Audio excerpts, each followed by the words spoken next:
Hey guys, Bias Ramos, and today we are going to be going over the Miami Dolphins loss to the Seattle Seahawks, 31 Seattle, 23 Miami, and it was an 8-point game at the end of the day, but Miami tried fighting it off at the end, but it was a little bit too late, and it really hurt. But let's go over some stats, and then we'll go over some game scenarios that I felt were important to speak on. So Russell Wilson had not the best game so far that he's had this season by far. I feel like the Miami's defense was doing pretty well against him, but it just wasn't enough at the end of the day.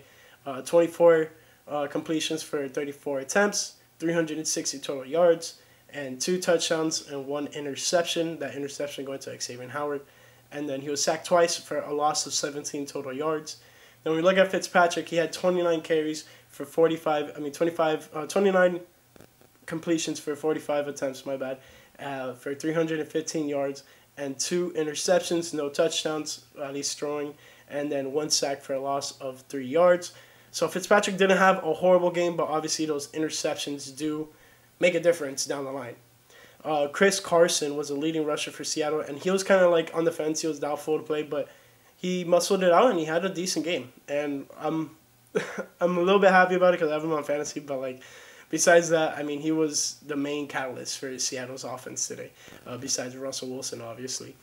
But so he had 16 carries for 80 yards, 2 touchdowns, and DJ Dallas had 2 carries, 8 yards. Russell Wilson and Travis Homer both had 4 carries for 5 yards, so identical rushing stats here. So 98 total yards rushing, but 80 of it came from Chris Carson. Now, when you look at the Dolphins, their rushing leader was Ryan Fitzpatrick with 6 carries, 47 yards, and a touchdown. And then Myles Gaskin, 10 carries for 40 yards.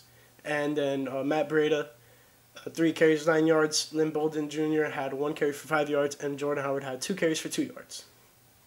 So, not looking good. Rushing-wise, we did have more rushing yards, but it just from what? Half of it was from Fitzpatrick, you know. So, receiving, Russell Wilson did hurt us a lot with his throwing. He had DK Metcalf for 4 receptions for 106 yards. David Moore, 3 receptions, 95 yards. And his 57-yard reception before the first half ended, was brutal. I'll talk more about that play later on. But Tyler Lockett, 2 receptions, 39 yards. Greg Olsen, 5 receptions, 35 yards. David Moore also had a touchdown, by the way. Let's see what else. Freddie Swan, 2 receptions, 32 yards. Chris Carson, 3 receptions, 20 yards. Will Dissly, 2 receptions, 15 yards. DJ Dallas, 2 receptions, 15 yards. And Travis Homer, 1 reception, 3 yards with a touchdown. That was a touchdown before the half. And a lot of people were involved in the passing game for the Dolphins. Devontae Parker had 10 receptions for 110 yards. So I think that's his best game so far this season. Isaiah Ford had 4 receptions, 48 yards. Matt Breida had 3 receptions, 39 yards. Jakeem Grant, 3 receptions, 36 yards. Darren Smythe, 2 receptions, 30 yards. Myles Gaskin, 3 receptions, 22 yards. Mike Gesicki, 1 reception, 15 yards. Preston Williams, 1 reception, 15 yards. Chandler Cox, 1 reception, 3 yards. And that's about it. Jordan Howard had a reception, and then for -3 yards, Adam Shaheen got targeted. That's about it. So, fumbles. Jordan Howard fumbled the ball. Jesse Davis got on top of it. And then Chris Carson fumbled the ball. And Ethan Pockett from the Seahawks got on top of it. Now, defensively, Seattle did do well defensively, even with Jamal Adams out. But it just wasn't enough, man. It just wasn't enough. This was a game that the Dolphins could have won. But they couldn't capitalize on Seattle's mistakes, and it's unfortunate. Bobby Wagner, 12 total tackles, 10 solo, 1 pass deflection. KJ Wright was pretty much all over the field in the second half. 8 total tackles, 6 solo, 3 pass deflections. So like 2 of those were like in the last couple drives for the Dolphins. Ryan Neal, he had the first interception that got tipped up. He had 6 total tackles, 5 solo, 2 pass deflections. And then we're just going to go over some key stats from Seattle's defense, and then we'll go over the Dolphins. Cody Barton had 1 pass deflection. Benson Mayowa had a tackle for a loss with a QB hit. And let's see. Ugo Amadi had 2 pass deflections, Anthony Rush and Brian Moore split the sack on Ryan Fitzpatrick. And Pomona Ford had a tackle for a loss. So did Alton Robinson. And then Shaquille Griffin had 3 pass deflections, so he was doing pretty good. And Demontre Moore had 2 QB hits. Now, when we look at the Dolphins, their leading tackler was Landon Roberts, but he got kind of hurt there in the second half. 9 total tackles, 6 solo, 1 tackle for a loss. Eric Rowe, 6 total, 6 solo. And Manuel Agba had 5 total, 3 solo, 1 sack, and 2 tackle for a loss, 2 QB hits. And then let's just go over some more key stats. Bobby McCain, Jamal Perry, and Xavier Howard each had a pass deflection. Bobby McCain had a QB hit for his incompletion there when he did it. Shaq Lawson had the sack and 1 tackle for a loss. And then, let's see. Yeah, so Shaq Lawson and Emmanuel Ogbo both had sacks. And when it turns into interception, Shaquille Griffin had an interception returned for 16 yards. Seattle later on got a rushing touchdown out of Chris Carson from that. And Xavier Howard had an interception in the red zone and took a knee after that. So kick returns. Darren Smythe had 1 return for 5 yards, and Travis Homer had 2 returns for 35 yards. No punt returns for Seattle. And then Jakeem Grant had 1 return for 11 yards for the Dolphins. Kicking game, Jason Sanders, if you had him on your fantasy, you had 15 quick points there from Jason Sanders. But Jason Myers would have given you 7 points on fantasy. 1 field goal and 4 for 4 on extra points. And then Jason Sanders, all field goals. And let's talk about some more punting, and then we'll be going over game scenarios. Michael Dixon, 2 punts, 92 yards. 1 was in the 20, longest was 58. Matt Hack, 1 punt, 51 yards, and longest, obviously, 51 yards when it's your only one. So, Dolphins started off with the ball.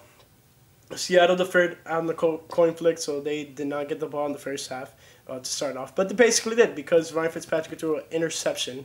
And it's unfortunate the ball got tipped. Wasn't really much to do there. Then Seattle followed that with a touchdown. Dolphins punted, the only time they punted in the game. Then Seattle punted. Following that, we had a field goal Seattle, field goal Dolphins. Then we stopped them on 4th down. We got a sack. That was, I think, Emmanuel Ogba's sack. And then Dolphins followed that with a field goal. And that was with 24 seconds left on the clock. And I'm there, like, the play before, we threw the ball. Stop clock. You know, the clock stops. 20-something seconds left, 4th down. We should have ran it on 3rd down. If we were kind of just settling for a field goal, if we just kind of threw it on 3rd down just to see if we can get in the end zone, why not run it and give yourself the most amount of time possible, like the least amount of time possible for Seattle?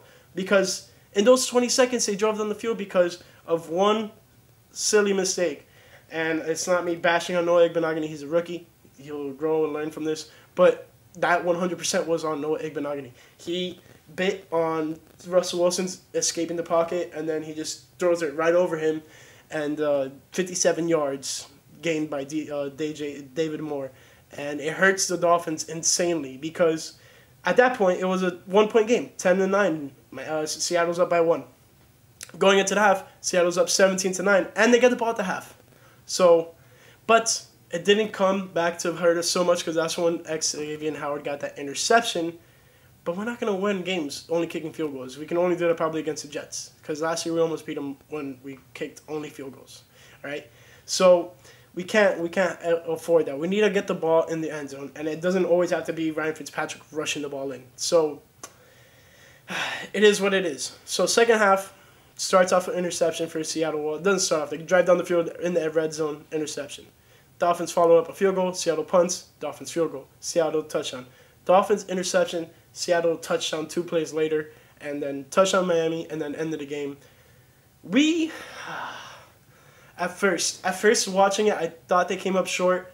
And then the measurement, I thought the measurement was off. But then looking at the replay, and yeah, they got that first down at the end of the game. If you guys are not aware of what I'm talking about. After we got the touchdown, we did an onside kick, kind of. Seattle recovered, but it was kind of like behind the 50. And then they, so what happened after that is run. We stop them from the first down. Timeout. Another run. Stop them from the first down. Timeout. Last run on 3rd down. looks like we kind of stopped them before the first down marker, and turns out that wasn't the case. But it is what it is.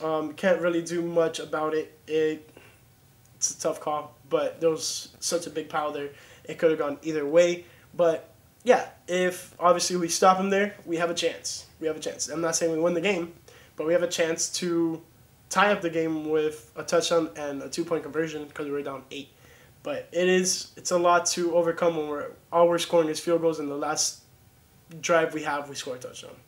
Like, we needed 2 of those field goals needed to be touchdowns instead, and Miami probably wins this game. But that's not the case. It is what it is.